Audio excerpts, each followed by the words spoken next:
What's your vision for a Tasmanian AFL team? Oh, I think it's not my vision. I think it's been the state's vision for a very long time. Tasmania is one of the four pillars of Australian football. It was one of the founding states, and I think they've always had a genuine and a valid claim to participate at the highest level. But while it might not be your vision per se, you're the man basically in charge with trying to get this bid up and running. So what's your vision to actually making this bid successful? Look, I think this has to be different to what's been done in the past. I come at this with a very different lens. I'm not a Tasmanian for a start, but I passionately believe in sport and I passionately believe in what it can do for communities. And I see that this opportunity needs to be reset and looked at from a clean sheet. So in other words, what are the issues? Let's go back to 2008, the last opportunity the state had to get a team in the AFL, and what didn't work there, or what was told, or what were the myths, what were the issues. So we're going to start addressing all of those, and we found 10 or 20 others in very extensive discussions with people throughout the football world. And then we will end up with a business case that hopefully can show, and I can say today, a business case I hope that shows that there is a justification. There's a lot of green shoots, there's a lot of things that suggest that this will work, but myself and the other members on the task force will not put our names to something if we don't believe it can stand up to scrutiny. I know it's early doors, but what is the business case? Will the numbers stack up?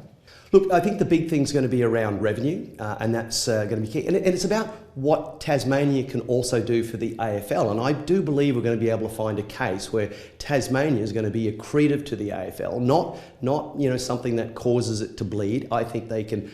If what we've seen in the preliminary stages can be audited and substantiated, then we will be able to put a case forward that shows that Tasmania will add value to the broadcasters, add value to the revenue, and therefore add value to the AFL. Is it mainly through the broadcast rights that you see that value? Oh, look, I think there's a lot of areas to it. Yes, the broadcast is the biggest pull, without a doubt. Membership's going to be crucial. So we're going to have to be able to demonstrate that Tasmania is going to get on board this team. So there's membership, there's stadium gate fees, and there's a whole host of buckets that we have to be able to line up to say this is sustainable, and not just sustainable for one season. This is going to have to be for at least a decade, okay? And then on top of that, we've got the cost, which we understand that already. We know how much it's going to cost to run a football club, at least the administrative side. How much? Oh, I think you're looking at only about 4 or 5 million for the admin, but it's the football department and player contracts and all those things that come in. And so we're probably needing somewhere around $40 to $45 million a year for 10 years. So it's not a drop in the bucket. What sort of membership figures are you projecting? Look, we have to substantiate them, but we're aiming between, I'd say, 30 to 50, and I think that's quite possible. Particularly given there's 90,000 Tasmanians who are registered members of AFL teams, and I have no doubt that even if your heart lies with the Hawks and in Launceston today, your second favourite club in the AFL is going to be Tasmania, and for every little kid that gets up and kicks a football today, that's going to be the target market for membership, and that's going to take us to a point where I think 50,000 is not a dream, which will be really one in 10 Tasmanians. Would they be strata memberships where you've got people paying, say, a lot less when they're further away from the main centres where games are going to be played? It's a really good point, and I think we're going to have to be totally innovative. And that's why what we've said is let's throw out what we've done before and start with a clean sheet. We're going to have to come up with interstate memberships. We're going to have to come up with reserve city. We're going to have to look at it, digital memberships. You might just be a member passively, but you will make some contribution to the club. I think to make this work and to get to that quantum that we're talking about, we really have to think outside the box. Virtually everyone involved in this project sees a Tasmanian AFL team as something of a passion play. They've got skin in the game. They're from here. They're emotionally invested. What's in it for you? What's in it for me? I think, as I said earlier, I've always loved sports, and I played it up until I was 37 competitively, and I do believe that this is a great thing for the community. I think Tasmania has shown. I'm an investor in Tasmania. I've put a lot of money into this state because I believed in its growth, and it's paid back in spades in terms of it now leads the nation in a lot of economic indicators. And I believe in this state. So I think I come back full circle and go, I believe in sport. I believe in what it does to young people, the societal benefits. But I think Tasmania has not been dealt a fair set of cards to date, and I'd like to see that fixed. So there'd be some sort of financial return to you if we see, say, tourism boosted through AFL and the like? I think there'd be a return to every single Tasmanian and anyone who invests or participate in this state. I don't see that as any material advantage. I chair Tourism Queensland, and I do some odd things because I want to help certain areas. But I just believe this is a great cause, and I like to take on things that are a bit hard, but I also wouldn't have taken it on if I didn't believe we could get it across the line. Look, I do spend a lot of time here, and one day I might spend a lot more, but for now, football's not my passion. I'm a businessman, but I see the potential that it'll elevate this state to the next level. Are you flagging that Tasmania is a retirement destination for you? No, it's where at the moment I've, as I said, I have two places here now that I use anyways, one in the north and one in the south, just to keep it all square. But no, I've got children, and where they are is where I'll be. But when they're not interested in hanging out with me so much anymore, I'll spend a lot more time down here. A recent study calculated that there'd be a $170 million economic spin-off for Tasmania. Have you crunched any kind of numbers in terms of an economic return to the state? Not yet. We'll do that, but if it's 170 million, I think we've hit our 50, haven't we? Or 40 at least. Look, I've no doubt that there's multipliers, and I do understand, I believe, the economics of at least tourism in sport, and I can't comment on those numbers. We're 1 month into a 6-month review, but that's going to be key because that's going to determine what sponsors are prepared to invest, what the government is prepared to invest, and whether or not the community believes it's something they should pursue. How will you address the north-south divide? Is this going to be a team for all Tasmanians? Yeah, and that's why I think as an outsider I've been really intrigued as to it's not just the north-south, it's the north-south, north-west, and so that to me has got to be the number one objective to get across the line pretty quickly, and that is if we can't get everyone on the one page, that gives the doubters the best excuse to knock it on the head. You can't even decide, how it's going to be operated or who's going to run it, where the team's going to be. All those things need to be sorted out pretty quickly, and they're pretty much up on the agenda for the next 6 weeks or so. Would you see, say, fixtures alternating each year? That say, 1 year you might have 6 home games in Hobart and 5 in Launceston, then flip it around the following year? Look, I think everything's on the table, but that would be perfectly logical and sensible, and that would be, look, at the end of the day, it's only a couple of hours between, you've got the Townsville Cowboys in the NRL. People travel 3 hours from Cairns to go watch their team play. That's their team. So to me, it doesn't matter where the team is based. That will be determined by economics, and economics with a heavy emphasis on player welfare. I think that's got to come into it. But I think where the games are played makes eminent sense that they're split, because at the end of the day, it's as I said, it's a couple of hours. It's not a great distance to travel if you're a passionate football supporter. If you're talking about basing the team being based on economics, then it sounds like you're leaning towards the team, at least administratively and perhaps training-wise, would be based in Hobart. Yeah, I don't know if that's valid, because when I say economic, I mean, we all know that the Hawks went to Launceston first, and they've got a great foothold in there, and we know that there's a very strong football community and playing community up in the north and in Launceston and the northwest. So I wouldn't take anything off the table, but I wouldn't be. There's no evidence at this stage to suggest where the economics will come down to, who can provide the best facilities for the players, and who can demonstrate that it'll be best supported.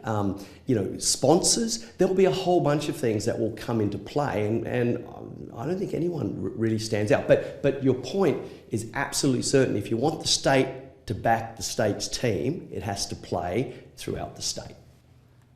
What did you make of the federal election campaign when the Federal Liberal Party painted the Tasmanian team as a Hobart-only team? Yeah, well, I don't follow politics too much. So, and to be honest, it's not in our terms of reference. Our terms of reference is to consider where a team should be based. And as I said, I don't think it's up to us to really make that decision. What we would do is look at the arguments for where it could be and what are those metrics that determine where it should be. And that's probably a decision maybe the AFL would have some say in. But doesn't that messaging undercut the role that you're trying to achieve to get the entire state behind this team? I think there's one or two other irons in the fire that, hopefully will come out in the next 6 to 8 weeks that will show that unity is well on the way to supporting one team wherever it's based.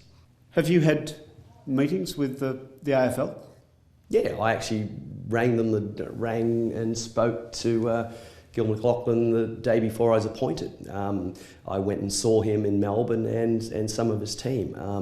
I've spoken to a bunch of the presidents of clubs, including the two that play in Tasmania today, and some of the CEOs. So I'm doing a listening tour, and that's why we don't want to put too many things out there today, because all we're doing at the moment is consulting, information gathering, looking for workflows that will end up into the report, and hopefully at the end of the day there's a box still. There's a box that has to be filled that says, there's your revenue. I'm a former accountant, don't tell anybody that. There's the revenues, there's the costs, that's the bottom line, and it has to be sustainable and it has to be black. And if we can deliver that, then based on a bunch of the other myths that are out there that will bat away, I think when the AFL decides it's time, and that's what we'll be seeking from them, I think, is if the case is valid, then it really does come back to Alan Schwab in this current generation.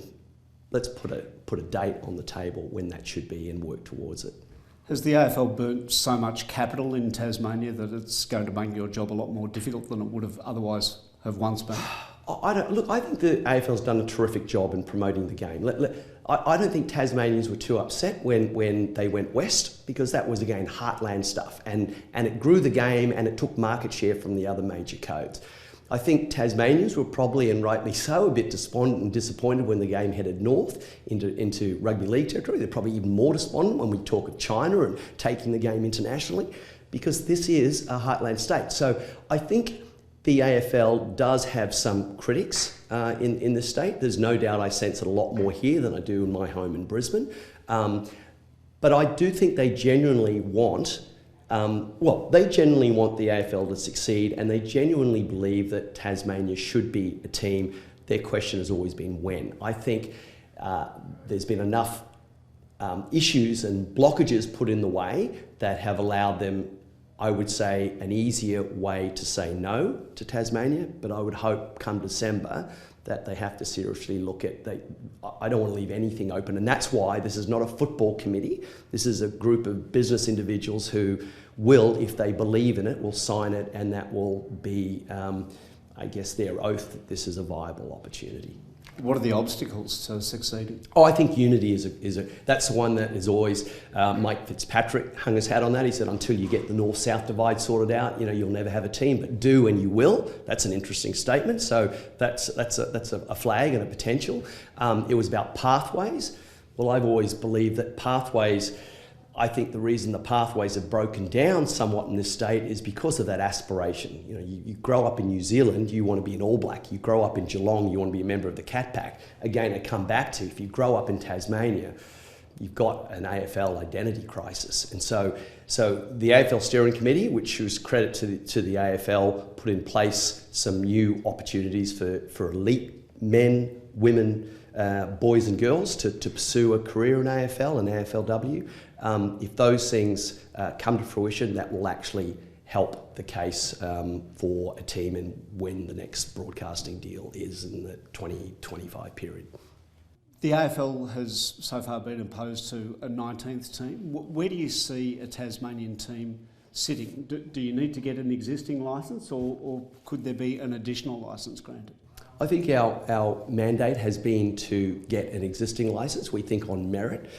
We shouldn't be dependent on someone else's failure. And so I'm not suggesting that that's a case, but our terms of reference is to demonstrate that as a standalone 19th team, we can add value to the AFL. That's the direction, that's the mission that our team has, and that's where we're heading. So, and it's not up to us to tell the AFL how to run competitions, but 19 teams can be done. Lots of competitions throughout the world have odd numbers. And lots of broadcasters need growth. They need growth and they need innovation. They need reinvention. Cricket's done it. Rugby league's done it in this country. The EPL in England has reformed in 1992. It's had 49 teams go through their 20-club season, so 29 additional, and they are the most watched league in the world. So we can still learn something from other competitions. I think the AFL does a phenomenal job in this country, but I still think we can learn. So I think there's plenty of ways that a 19th team could add value and not impact other clubs. What sort of time frame are we looking at? I think. Look, I would love nothing other than for the AFL to actually do as Alan Schwab did, but put a line in the sand, because it does take time to get there, right? No one's ever going to make a decision the year before, and broadcast deals come and go, and they're kind of relevant to the decision of when a team should play. So look, I would say if a VFL licence is likely in 2021, and providing we can be competitive, because for me that's a big risk, that if it's not competitive, that will sour the milk. So if we are to take that licence and move forward, and we've got to find a competitive team.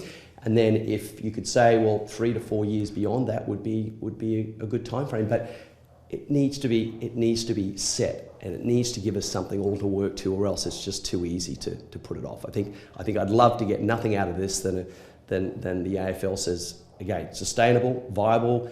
We know Tasmania, and you've had everyone in the upper echelon say Tasmania deserves and should be here. Then put us there, give us a date, and we'll work towards it. It's been widely reported that the majority of clubs are supportive of a Tasmanian team, but are you ever going to win over Hawthorn and North Melbourne? Well, as I said, I think Hawthorn and North Melbourne have done a lot for football in this state, and I think the tragedy would be that if this doesn't come off and we don't have a Hawthorn and a North in Tasmania. So I think they have to be, and they have done good things for the state, but I'll also say I think the state's done good things for them as well. I don't think they have to be mutually exclusive. They've got 8,000 members each, and that's not a bad away team to have. So the presidents and CEOs of those organisations will make their own minds up, but I don't see there's any reason why it has to be an either or. It might be reduced scheduling or different, but I'm sure they'd still get well supported if there was a Tasmanian team. Participation rates in Tasmania are on a significant decline. Teams are folding. Has the horse bolted? Is there now a lack of support for AFL? No, I don't think there is. I think there's a lot of competition, and I think a lot of kids are turning away from competitive sports altogether. And that's not just football. That's in league and union, and it's kids are doing other things. So, but I come back to that aspiration. As I said, if you really want to play in the highest level and have your local mentors and heroes and role models, and if they're all north of Bass Strait, gee, it's hard to make that connection, isn't it? So I think you could say, what's the cause and what's the effect? If you want, I have no doubt that participation rates would jump. They would go back if there was an AFL team in this state. Now, others are saying, well, you've got to get the participation right before we do that. Well, in 2005, we had the highest participation of any state in the country, and yet in 2008-9 we were told we weren't going to get the 17th or 18th team. So, what did that do? Well, we went from the highest, we're still more than Victoria, okay? We're still ahead of Victoria today based on the 2017 numbers I've seen. And so I go, then maybe Victoria should hop out and we'll jump in. I'm being flippant, but my point is, there is a cause and effect there. Give kids something to aspire to, someone to touch and feel and see in a sporting hero concept, and I guarantee you that's like business 101. You will create that market again or bring it back. Are you aware that you're a Queenslander who refers to Tasmania as we? Well, yeah. Well, I feel quite passionate about anything I take on. I was involved in an airline, and it was like my third child. I petitioned for Queensland as the chair of their tourism organisation, so I'm down here. But I do believe that Tasmania has Tasmania struggled for. I remember being here 20 years ago, and I didn't think a lot of it. And I think a lot of it now, and so I do consider myself as it's my second home. As I said, I do have a home here, it's like a challenge, but also believe that this is deserved, and there is a shocking history of, I think, how it's been treated in the past, and I think it's incumbent upon those in power today to, if it stacks up. We've spoken about various benefits. What's in it for the AFL if Tasmania comes on board? Yeah, well, as I said, I think there's a broadcaster's promotional opportunity for having Tasmania, and without a doubt. But I think there's the other side of the coin, and what's not good for the AFL if Tasmania doesn't get into the AFL event. It's in a competitive marketplace. You've got basketball talking about setting up, putting in a national team. Soccer's done the same thing. They're talking about it. It will happen. I have no doubt for both those sports.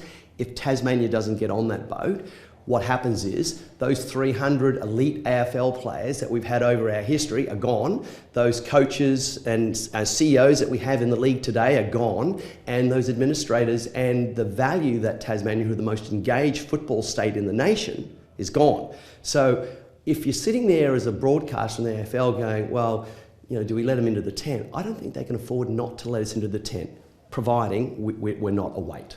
Well, on that, can Tasmania afford to have a National Basketball League team, an A-League soccer team and an AFL team all at the same time? Watch this space. Look, we're trying to look at this very differently and holistically, and I think I'll just go off. Watch this space, because I think there's an option here. It sounds like you're referring to partnerships with other sporting codes. Well, I don't see what would be wrong with that.